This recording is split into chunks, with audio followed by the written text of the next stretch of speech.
Okay. I know I said I'd start this at 7:30, had some technical issues. Anyway, here we are live, waiting for some people to join now. Adjust camera. This time I hope the quality is a lot better since I'm doing it on my phone, not on my webcam. Anyway, so here we go. I'm going to open ChatGPT on this and then let's answer your questions.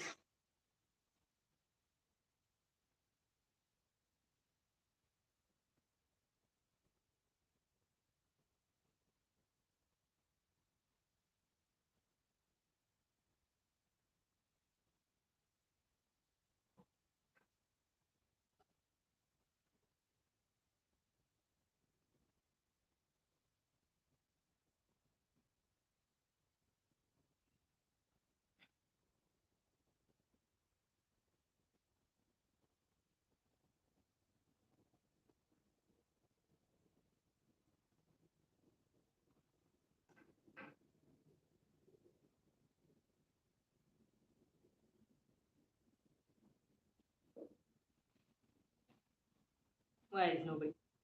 Okay.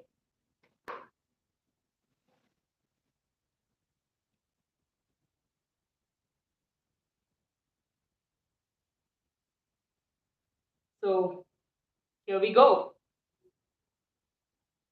I mean, come on, none of you guys asked any questions on YouTube. So we're going to what we got on Instagram. First, I will answer, and then I'll ask ChatGPT too.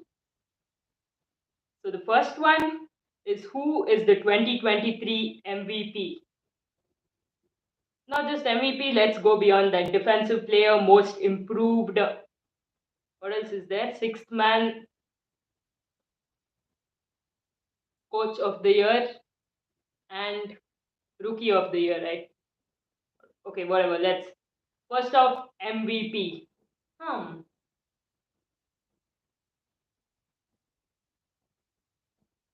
Okay. So first MVP. Who do I think will be the MVP this season? Hmm.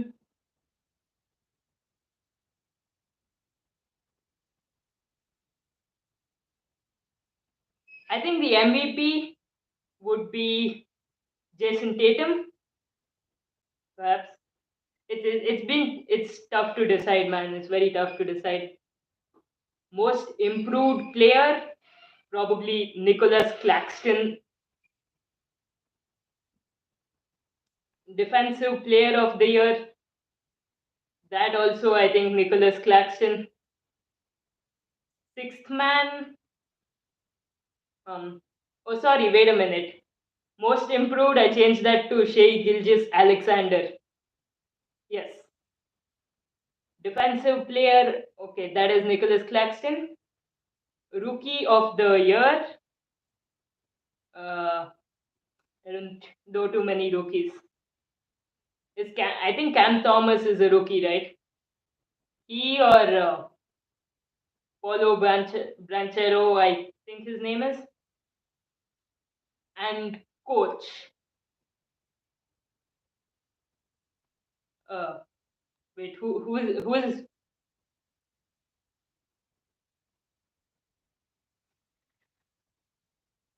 Vishal saying, how do you put a more MVP candidate on most improved?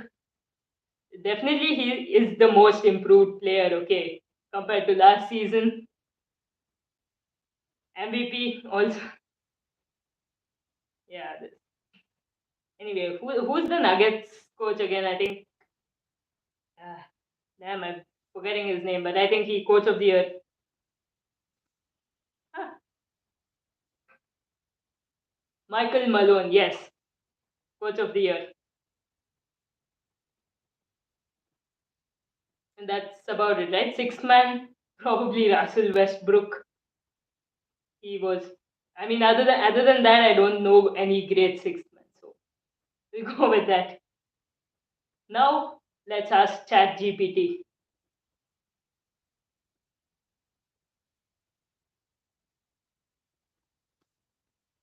Who will be the NBA MVP of 2023?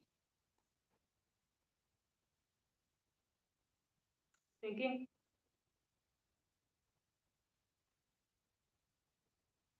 thinking very hard. Hmm?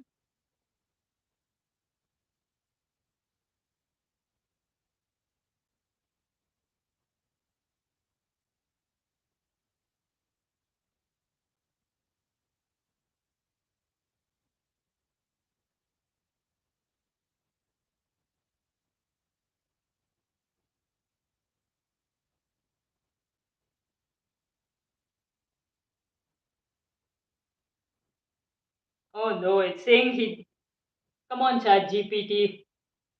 You can't say you don't have the ability to predict the future. So much time it took to say that.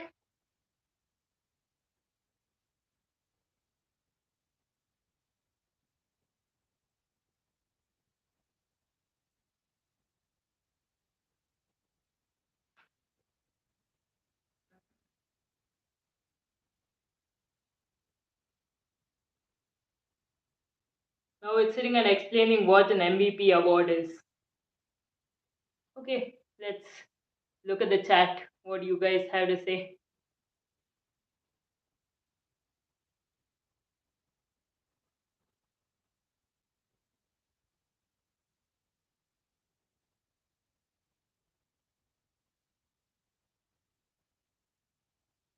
Keistan, Chat GPT doesn't have data beyond 2021. Hmm, that's probably why it can't answer. In that case, I don't think it's gonna answer anything else.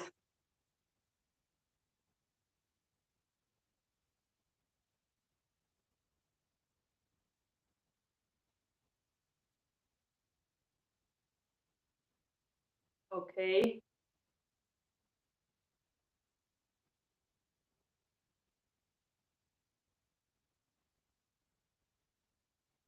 Okay, that's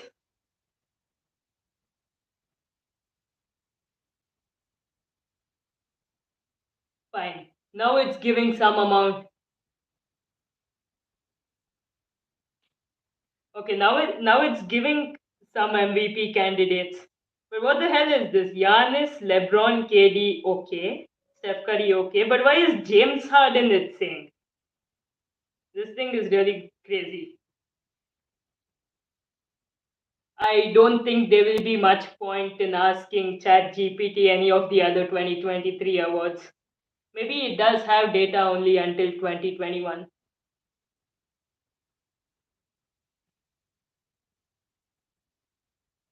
Yeah. Why is even LeBron and KD? Probably, yes, it's taking from 2023 or earlier, 2021 or earlier. I mean.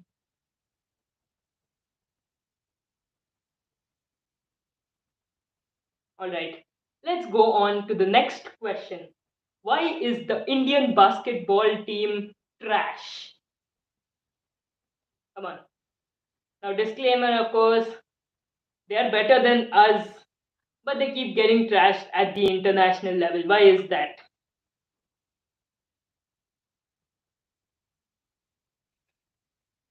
So, I'd say the first thing again, look, probably there are so many reasons for this. First off, like look at the kind of courts we have in India, and then when you go from that to playing on a wooden court at the international level, that's kind of a big difference. So it'll take them time to get used to it. They'll keep missing shots, all that. Second, of course, too much politics. And then third, basketball is not a very profitable sport. Like, you don't have professional leagues like cricket does. I mean, we do have professional leagues, but they're not too profitable. So even the national basketball players, why are they always getting destroyed by Jordan and Lebanon? Again, come on. Because probably Because come on, those teams are just better than the Indian team, probably.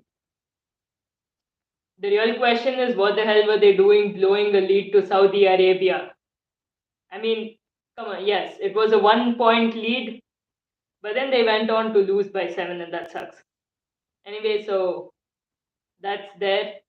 So, even the international basketball players in India are just like us. They have a job, they have to go to work, and they can't spend all their time and energy into basketball. So, obviously, they're going to get trashed by somebody who does spend all their time and energy into basketball.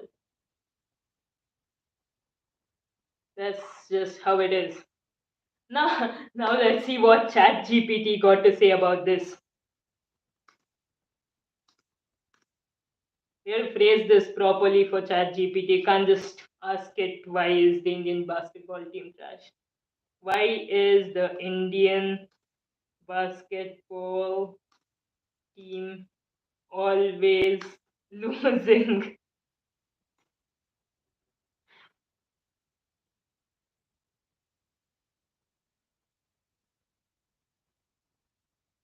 Oh, they do have a league like IPL coming for basketball from next month. Even I've heard something Elite Pro Basketball League, but yeah, that stuff. I mean, I don't think it'll be as big as the IPL. It'll end up being like 3x3BL. Okay, ChatGPT has come up with some answers. Let's see what it's got to say. The Indian basketball team has struggled in international competition for a number of reasons. Some of the factors that have contributed to their lack of success include: 1. Lack of infrastructure. Basketball is not a popular sport in India. I would say it's quite popular, but yes, infrastructure is not there. That's trash. And as a result, there's a lack of proper infrastructure and facilities to develop players and support the growth of the sport. There's a shortage of quality coaches, training facilities, and resources to help players improve. Good point. Even coaches aren't the best in India. They think like 10 years, not even 10, 20, 30 years ago kind of stuff. Most of the coaches here. They'll say things like big man has to play only inside and stuff, various things. They think behind the back is a flashy move. Okay, second, limited exposure to international competition. The Indian basketball team has limited opportunities to compete against top level international teams, which makes it difficult for them to gain experience and develop their skills. I think that at least is one thing stuff like Elite Pro Basketball League might help with. Good point. Something I didn't think about myself. Third, limited funding and resources. Exactly. Basketball is not a profitable sport here. The Indian basketball team has limited funding and resources to support their training and development. Exactly. They have to work a job and can't train all day or focus on basketball all day like all the other international players do. This can make it difficult to attract top talent and provide the necessary resources to help players improve. That's also one more thing.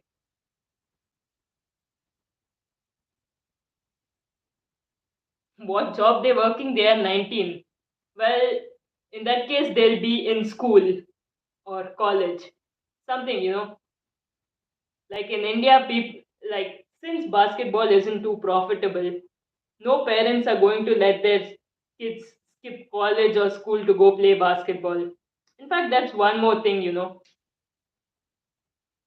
because it's not profitable, the best basketball players sometimes just leave the sport and go.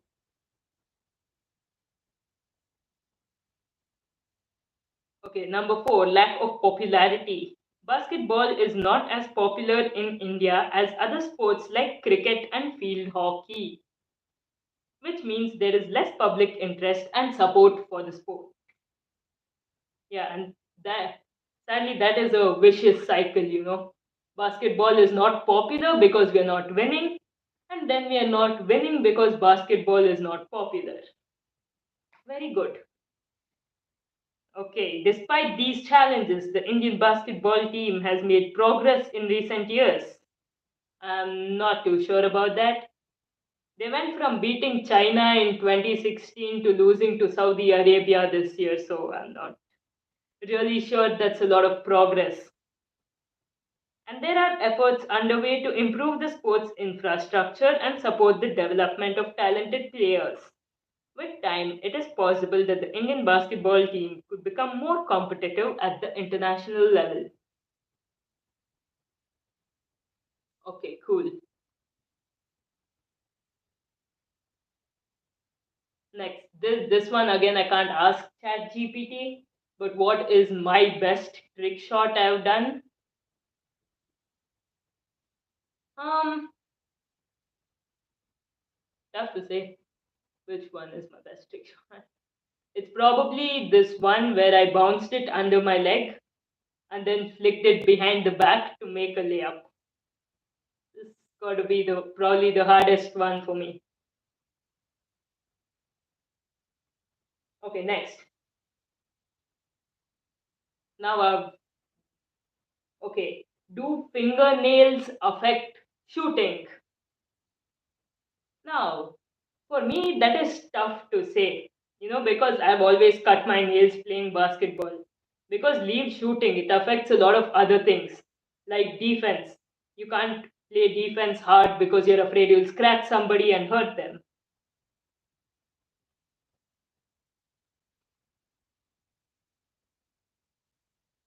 And, if you'll also be hard while dribbling or something, the ball might hit and chip your finger nail. So, yeah, but shooting, I don't think it really has a big difference if you're used to playing with long nails. But no, I seriously don't know many serious players who play with long nails. Anyway, let's ask ChatGPT. Do long fingernails affect shooting in basketball?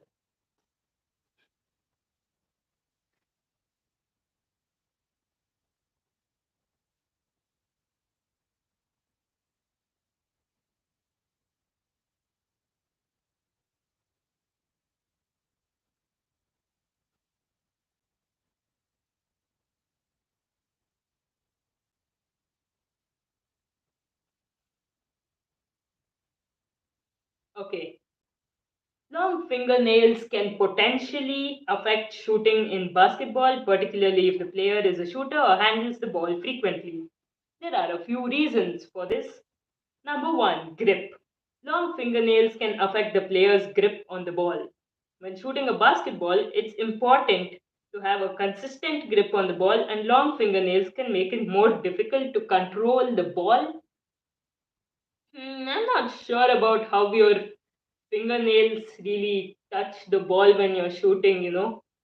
It's mostly your palm and this part of your fingers, not out here. Anyway, second, release. Long fingernails can affect the player's release of the ball. Good point. When shooting, it's important to have a smooth and consistent release, and long fingernails can make it more difficult to release the ball cleanly. Good point. When you're flicking your wrist like that, your nails will probably touch the ball. Three, comfort. Again, yeah, that's the biggest thing. Long fingernails can be uncomfortable or painful when handling the ball. This can affect the player's confidence and ability to shoot accurately.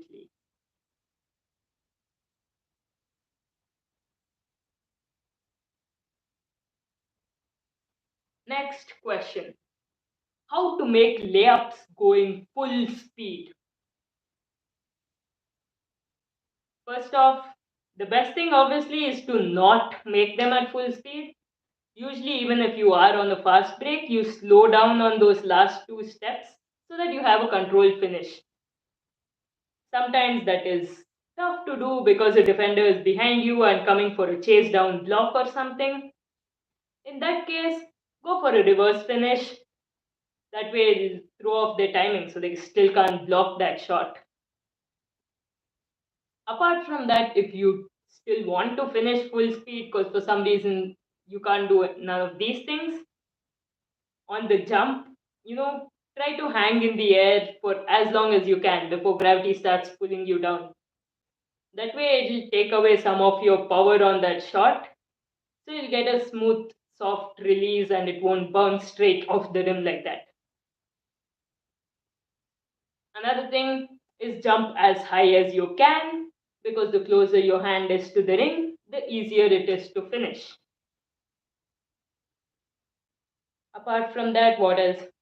Yes, on the release, no, try don't try to aim for the ball to hit the backboard as it's gone up and coming down like here, so that is so that it's smoother and goes in. Don't hit it while the ball is on the way up because then it'll go anywhere. I think that's about it. And finally, yes, please practice making layups at full speed. Nothing happens without practice. Okay, let's now ask ChatGPT how to make layups going full speed.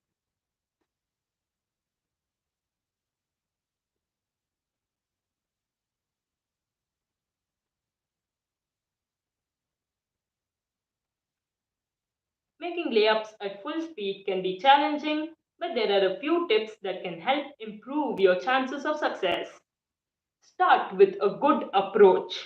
When approaching the basket, take a few long strides to build up speed and momentum. Keep your head up and stay focused on the basket. Yes, that goes for whether you're finishing full speed or slowly. Got to look at the basket to make the shot. Taking long strides will help you again reduce your speed. Use your non dominant hand. If you're approaching the basket on the right side of the court, use your left hand to make the layup. You're talking about an inside hand finish for this. This can help you avoid defenders and get a better angle for the shot.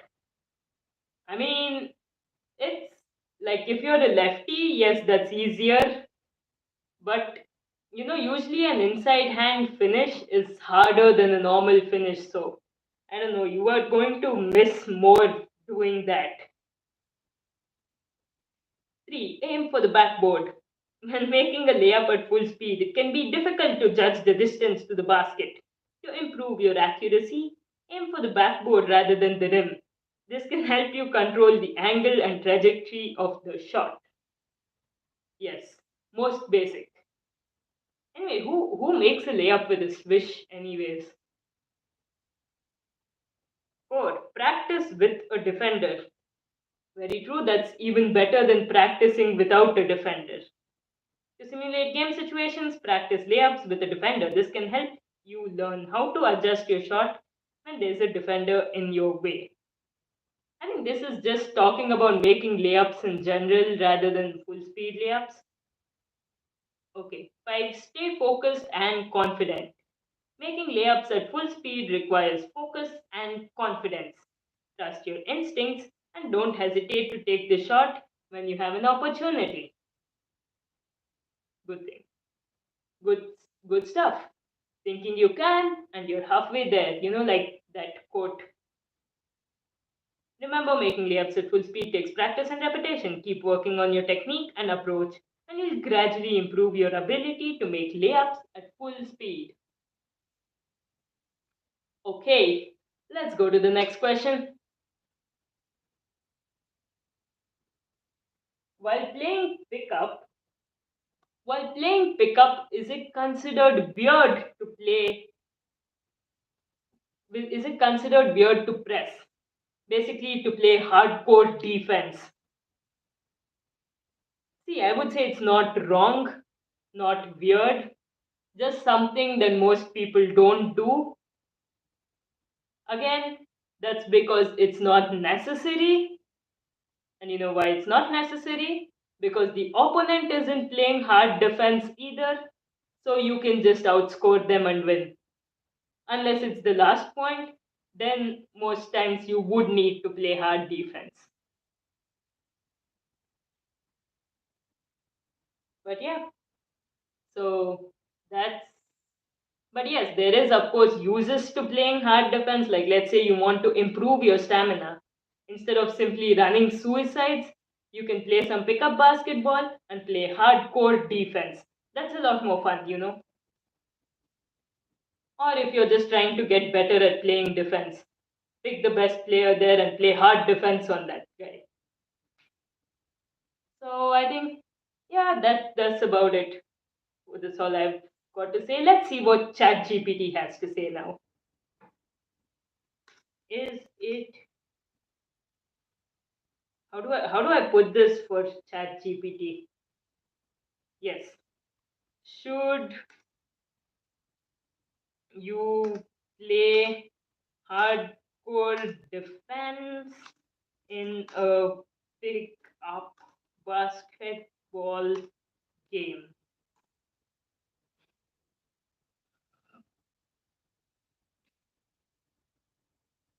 The level of defense you should play in a pickup basketball game depends on the context of the game and the players involved. In general, pickup basketball games are intended to be fun and enjoyable, and most players are not looking to play overly aggressive or physical defense. That being said, some level of defense is expected and necessary to make the game competitive and enjoyable. I'm talking about hardcore defense, ChatGPT. Anyway, it's important to play defense in a way that is respectful of your opponents and does not create unnecessary physical contact or aggression. Yes, don't do fouls. Don't foul, just play normal defense. Here are some tips for playing defense in a pickup basketball game. Number one, play smart. Focus on positioning, footwork, and anticipation to make it difficult for your opponent to score. 2. Communicate with your teammates. Use verbal and nonverbal cues to communicate with your teammates and work together to defend against your opponents. 3. Avoid physical contact. Be aware of your body and avoid making contact with your opponent, especially if they're in the air or vulnerable. 4. Stay within the rules, don't foul. Follow the rules of the game and avoid any actions that could be considered unsportsmanlike or dangerous. Overall, the key is to play defense in a way that is competitive and respectful of your opponents. Strive to make the game enjoyable for everyone involved while still playing with intensity and focus. Well, what do you think of that?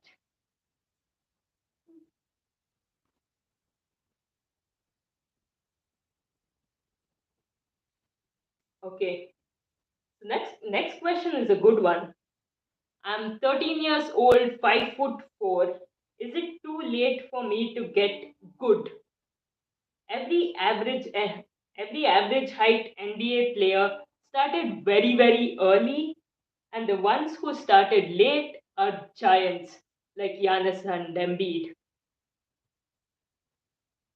Now the real question here is: you want to get good at basketball or you want to make the NBA? Because these are two different things. Maybe to make the NBA, it might be a little late. You got to be realistic. Not impossible, but it's definitely going to be a lot harder. Because as you see, as you get to higher and higher levels in basketball, right, they will pick somebody with experience over somebody who hasn't played before. So a guy who's been playing from the time he was like 10, okay, not even 10, people who've been playing from the time they were like 8, 6 years old, 8 years old, and then versus somebody who started playing at 13, they're going to pick the guy who started playing at 6 or 8. But yes, again, 13 is not too late also. 13 is what, 8th grade? 13 is quite normal. You can still play under 13. It's not a bad place to start. So 13 isn't exactly too late. But for the NBA, it might be. But yeah, you're talking about like playing overseas or something. Very, very much possible. You just have to start training hard so that you can catch up to people who've been doing it for like 5, 6 years more than you. But yeah, I mean, and if you're talking about, say, Indian basketball team, then that's very, very easily doable. And yes, 5'4" at 13, especially if you're a guy, you are going to grow taller than that. So that is something you don't need to worry about, I guess. Or maybe, yeah, we can talk once we do see your final height. Like, in fact, who knows, you might end up becoming a giant. It's really too early to predict anything. So, best advice I would give you is keep practicing and try your level best. You never know what the future holds. You might also end up becoming one of those giants. Okay, and now let's see what ChatGPT has to say. I'm 13 years old. Wait, no, not like that. Can a 13-year old 5'4" boy make it to the NBA? What?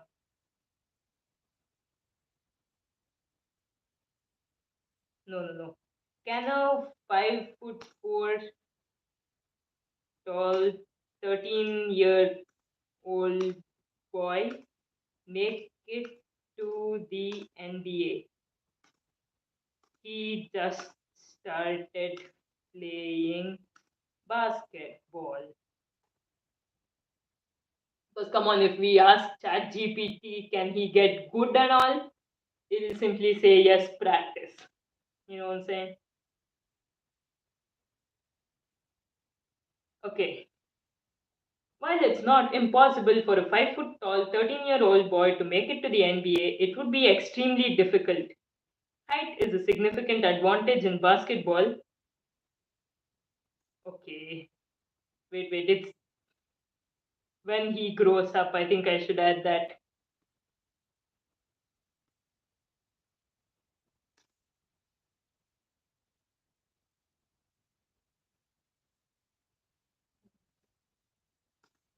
When he grows. Okay, let's go chat GPT. It is highly unlikely for a 5'4" tall 13-year-old boy to make it to the NBA when he grows up, as height is a significant factor in basketball, especially at the professional level. While there have been some shorter players who played in the NBA, they are the exception rather than the rule, and most players are significantly taller. However, it's important to remember that basketball is just not about height. There are the skills that are essential for success in basketball, such as speed, agility, ball handling, shooting, and basketball IQ. With consistent practice and dedication to improving these skills, a player can increase their chances of success in basketball even if they're not as tall as other players. Therefore, while it may be challenging for this guy to make it to the NBA, it's still possible for him to develop his skills and potentially play basketball at a high level, perhaps up in college or professionally overseas. It's important for him to focus on improving his skills, working hard, and enjoying the game. Okay. Um, Most generic response, I guess.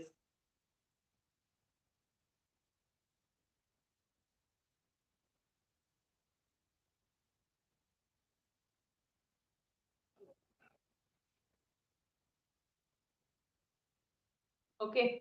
So that's about it for the questions I've got. Now let's check the comments, see if you guys have any other questions. and then we can wrap up.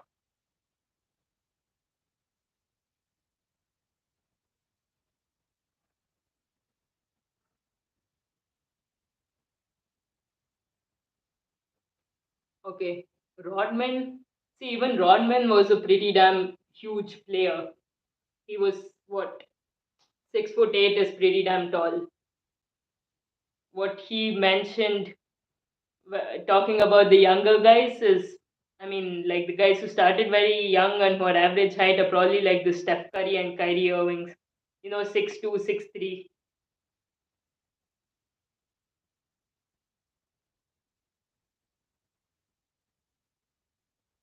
There's the chat gone, man.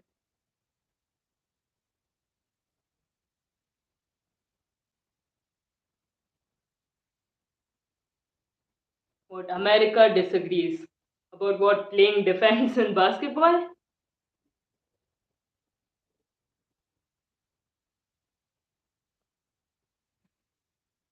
Um, See, even in America, there's some people who never play defense, some people who play over aggressive defense like everywhere else.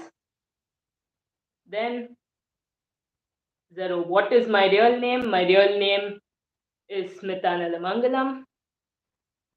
Who, okay, how do you manage to summon enough power to shoot threes despite your small size?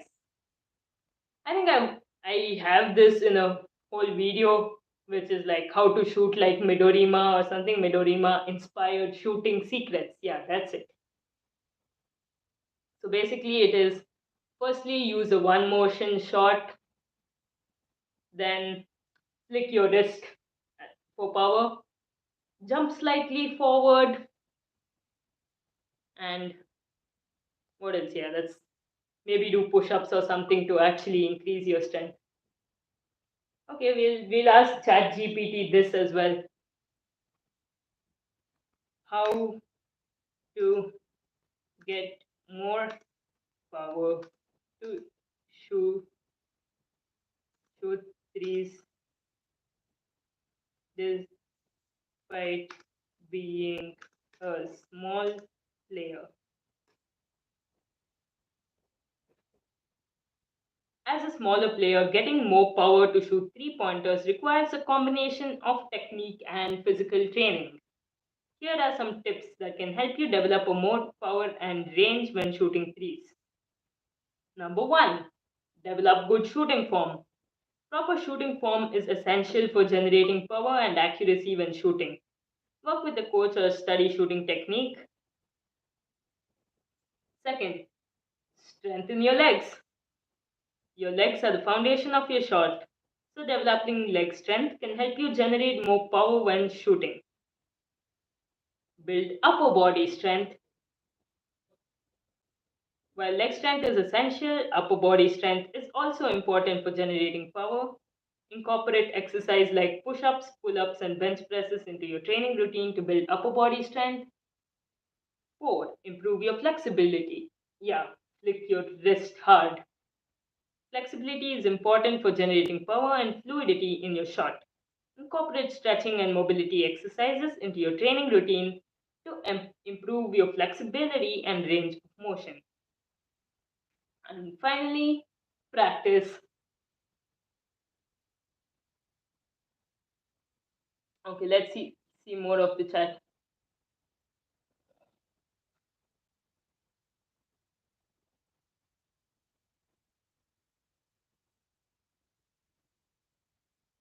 Who is jumping more, Kagami or Jamorant? That's definitely got to be Kagami because Jamorant is a real person, Kagami is not. Physics does not apply to Kagami.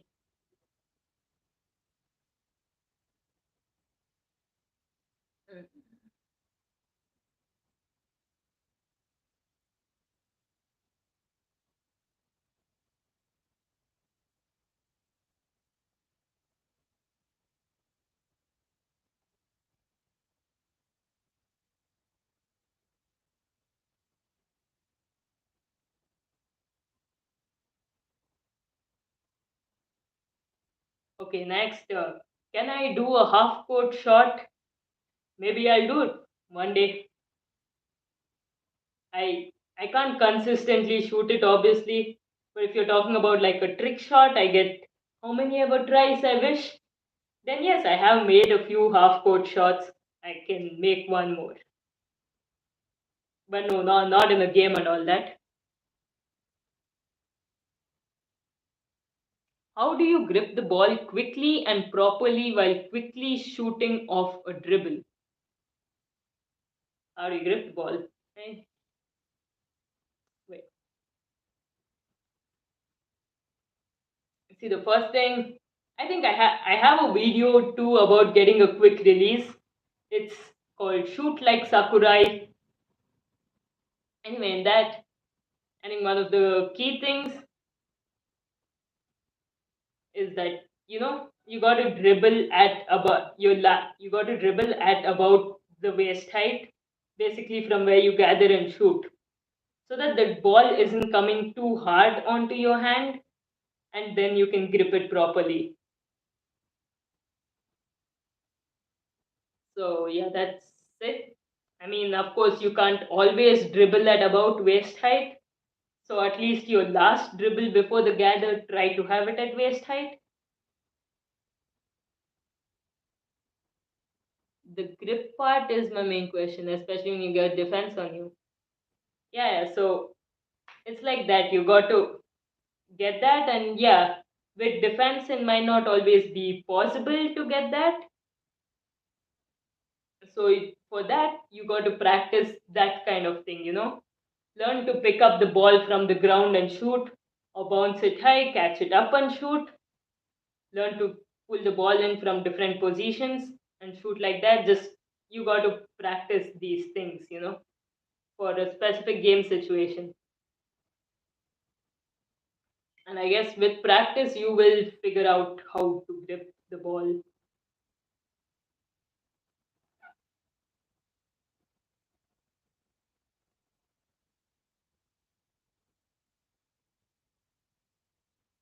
Okay.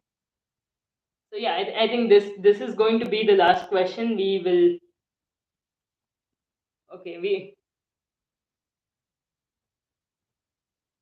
Okay, you got baby hands. This applies no matter how big or small your hands are. Okay.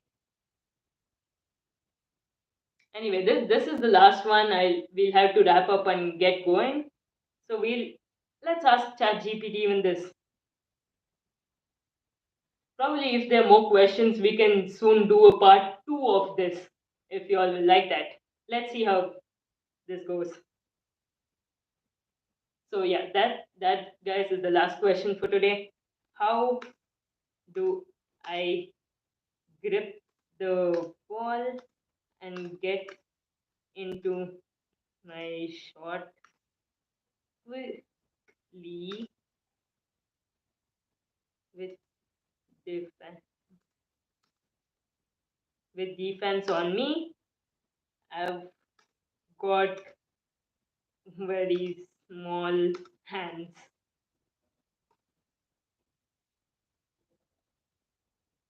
Let's see what ChatGPT got to say. If you have small hands, gripping the ball and getting into your shot quickly can be a challenge, especially with a defender on you. Here are some tips to help you grip the ball and get into your shot quickly. Use a comfortable grip. Experiment with different hand positions on the ball to find a grip that feels comfortable for you. Some players prefer to grip the ball with their fingertips, while others prefer to grip the ball with their palms. Whatever grip you choose, make sure it feels natural and allows you to control the ball. Practice catching the ball in shooting position. Exactly, dribble at about waist height. When catching the ball, try to catch it in a shooting position with your hands ready to shoot. This will save you time when you're getting ready to shoot, allowing you to get into your shot more quickly. Focus on footwork. Your footwork is just as important as your grip when it comes to getting into your shot quickly. Focus on using efficient footwork to get into your shot, including the proper stance and footwork for your shooting style. Hmm, interesting point. Use fakes and hesitation moves.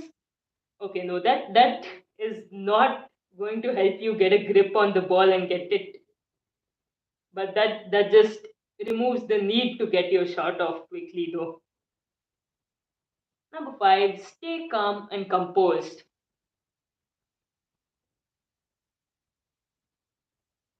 Yes, you've got to stay calm and composed always. Otherwise, you are going to miss. Remember, consistent practice is the key to improving your grip, footwork, and shooting under pressure. Keep working hard, stay focused, and enjoy the process of improving your game. Okay, so where should the guide hand be? And the guide hand in this case should be exactly where it would be if you're shooting.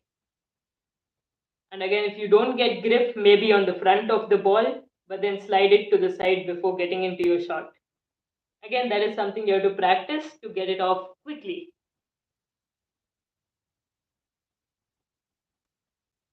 So, yes, machas, that is about it for today. Oh, wait, yes, one last thing. A nice plug for my video, which I've got coming on Friday. Why is the granny shot extinct and should we bring it back? You'll see my answer in my video, but let's see what ChatGPT has to say today. Let's finish it with that.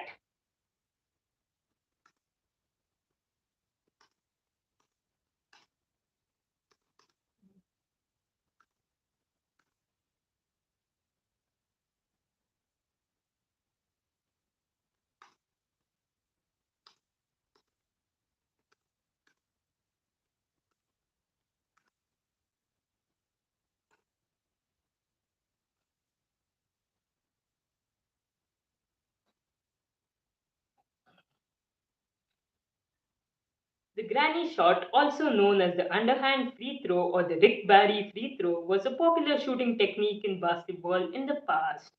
However, it has fallen out of favor in modern basketball for a few reasons. Number 1, aesthetics. Come on, that isn't even the biggest reason. The granny shot doesn't look as impressive or athletic as other shooting techniques, which can be a turnoff for some players and fans. Stigma. The granny shot has a reputation for being an uncool or old fashioned technique, which can discourage players from using it. Third, reduced accuracy. While the granny shot can be very accurate in the right hands, it requires a lot of practice and precision to master. Many players today prefer other shooting techniques that they find easier or more comfortable to use. Fourth, defense. Some opponents may try to exploit the perceived weakness of the granny shot, such as its lower trajectory and slower release time. I wouldn't say it's a slower release.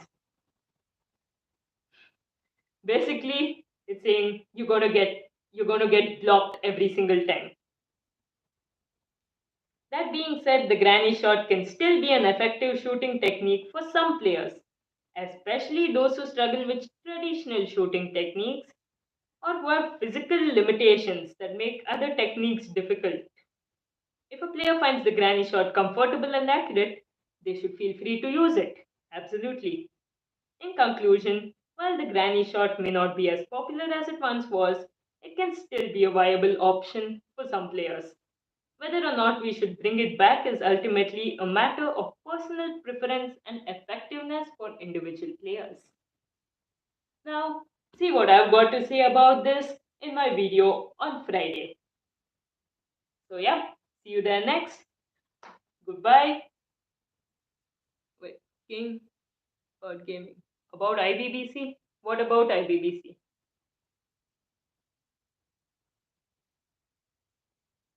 I I don't see anything about IBBC out here.